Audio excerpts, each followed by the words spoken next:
As the world comes to grips with life under this deadly new virus, authorities have urged us to change our habits and adopt a new way of life. This you already know, but what might surprise you is that your new lifestyle is an Islamic one.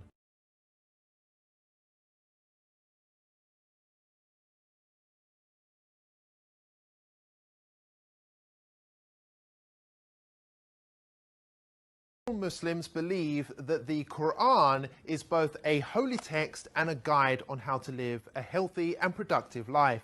Nearly all of Muslims' daily activities, whether that be praying, fasting, or the clothes they wear, have been recommended in the Quran or by the Holy Prophet Muhammad.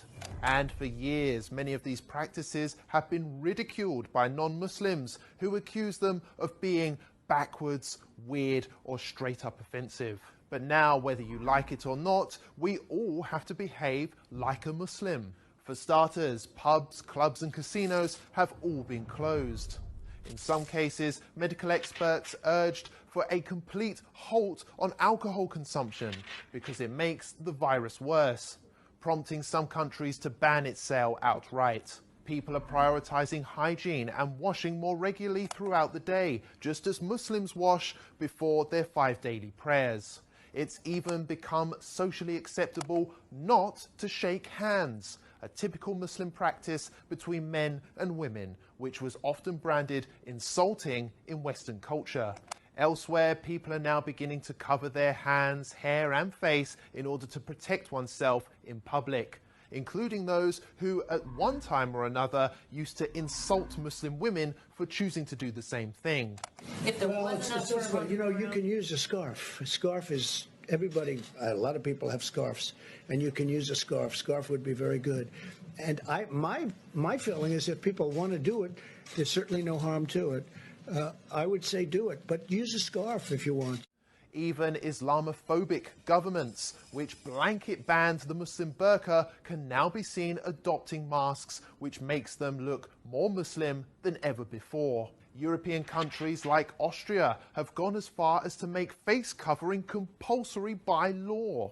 And the face veil, covering, has turned out to be so beneficial that London aims to make it compulsory for all in shops and on public transport going forward. And there's more. On the economic front, interest rates have been slashed to near 0% in some cases, which is exactly what Islam teaches. Muslim families also self-isolated naturally for prayers and fasting during Ramadan for an entire month, while non-Muslims massed on British beaches. Now, you may ask, what's the point in bringing this all up?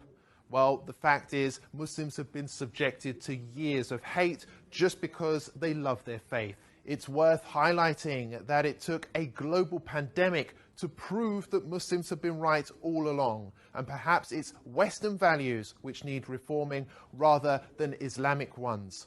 Remember that the next time you have something nasty to say about Islam.